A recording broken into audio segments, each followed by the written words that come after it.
नमस्कार दोस्तों, हमारे डेयरी फार्मर पशुओं में एनेस्ट्रस या हीट में ना आने की समस्या की वजह से अक्सर काफ़ी परेशान रहते हैं। और पिछली लेक्चर में मैं उसके कुछ कारणों के बारे में डिस्कस कर रहा था। तो हमने डिस्कस किया था कि जो एनेस्ट्रस या हीट में ना आने के कारण है वह मुख्यतः मैनेजमेंटल, कॉन्जेनाइटल, न्यूट्रिशनल और पैथोलॉजिकल होते हैं। और मैंने यह भी बताया था कि इसमें जो न्यूट्रिशनल कारण है, न्यूट्रिशन की वजह से उसके है ना, पशु को किस प्रकार का खाना खिला रहे हैं उसकी वजह से जो दिक्कतें होती है वो बहुत ज़्यादा होता है। तो मैं इस इशू को, इस फैक्टर को काफ़ी विस्तार से डिस्कस करूंगा। काफ़ी लंबा टॉपिक होगा और बहुत ही इंटरेस्टिंग होगा। लंबा होने की वजह से एक बार में तो इसे समाप्त नहीं किया जा सकेगा। तो मैं कुछ इंपॉर्टेंट पॉइंट आज के लेक्चर में डिस्कस कर लूँगा और कुछ इंपॉर्टेंट पॉइंट बाद के लेक्चर में डिस्कस करूँगा। तो यहाँ पर जो पहला पॉइंट है जिसे ध्यान देना आवश्यक होगा, और यह काफ़ी साइंटिफिक है, ये जो भी चीज़ें मैं डिस्कस करने जा रहा हूँ काफ़ी साइंटिफिक है। जो हमारे पशुपालक होते हैं जनरली इन चीज़ों को इग्नोर कर जाते हैं, और इग्नोर करने की वजह से आगे जाकर रिप्रोडक्शन में, फर्टिलिटी में दिक्कतें आती है और उन्हें समझ में नहीं आता कि आखिर हम गलती कहाँ कर रहे हैं। तो उन चीज़ों को मैं एक एक करके आप लोगों के साथ डिस्कस करूँगा।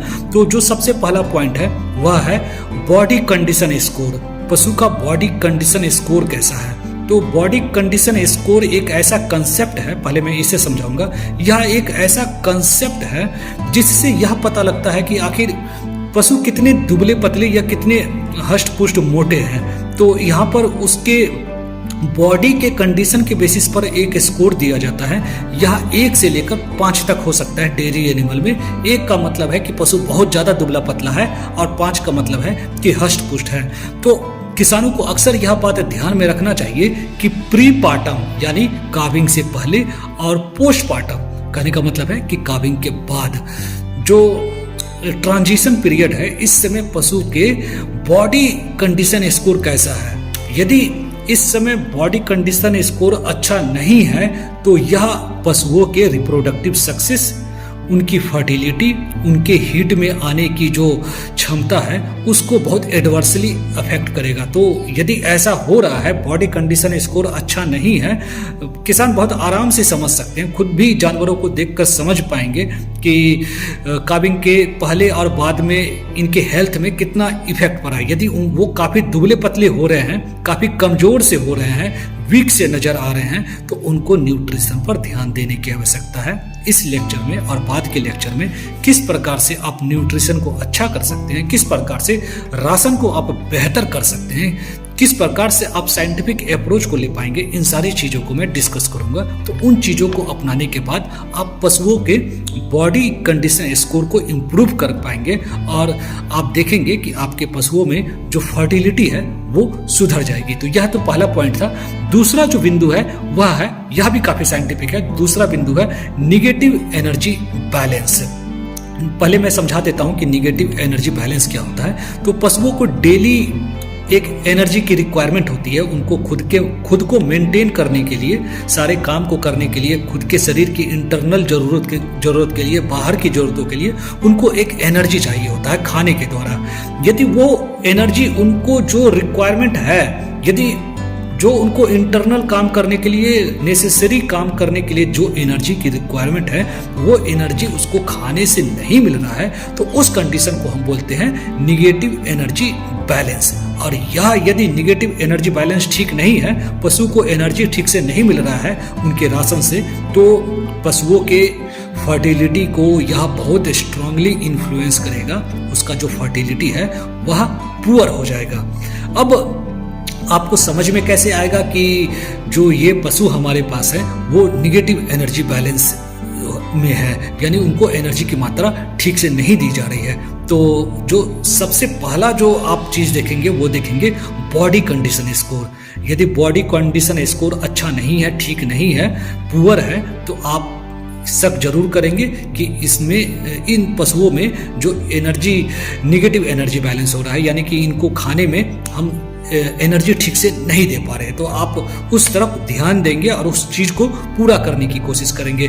तो बॉडी कंडीशन स्कोर के अलावा साथ ही साथ आप यह भी देखेंगे कि इसको पहचानने के लिए कि निगेटिव एनर्जी बैलेंस है कि नहीं, साथ ही साथ आप यह भी देखेंगे कि क्या आपके पशुओं में कीटोसिस की समस्या हो रही है। कीटोसिस क्लिनिकल भी हो सकता है और सब क्लिनिकल भी हो सकता है।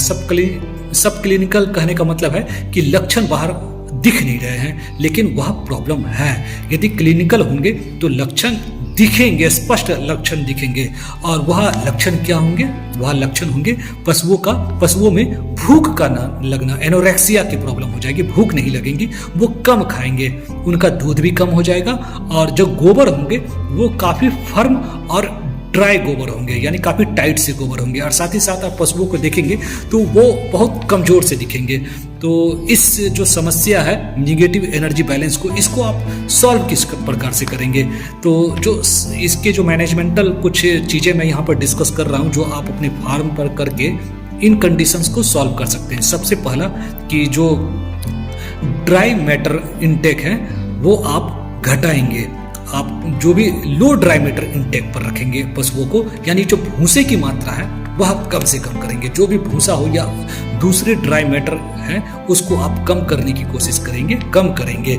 और साथ ही साथ आप पशुओं को हाई एनर्जी डाइट देंगे। हाई एनर्जी डाइट देने का मतलब है कि आप उनमें कंसंट्रेट को बढ़ाएंगे। साथ ही साथ आप यह भी ध्यान देंगे कि जो भी आप खाने के लिए डाइट दे रहे हैं वो काफ़ी गुड पैलेटेबल होने चाहिए, खाने में अच्छे है ना पैलेटेबल होने चाहिए, क्योंकि ऑलरेडी जो एनिमल है वो एनोरेक्सिया में चले गए, उनको भूख नहीं लग रहा है। तो यदि आप पैलेटेबल खाना देंगे तो वो खाना खाएंगे और अच्छा पैलेटेबल डाइट दे, साथ ही साथ उसमें हाई क्वालिटी फाइबर होना चाहिए। तो इन सारी चीज़ों का आप ध्यान रखेंगे। और एक चीज़ बहुत इंपॉर्टेंट है जो मैं यहाँ बहुत ज़्यादा फोकस देकर आप लोगों के साथ, जो किसान हैं उनके साथ फोकस देकर मैं इन चीज़ों को डिस्कस करने वाला हूँ कि प्रीपार्टम यानी कि काविंग से पहले पशुओं की केयर बहुत जरूरी है।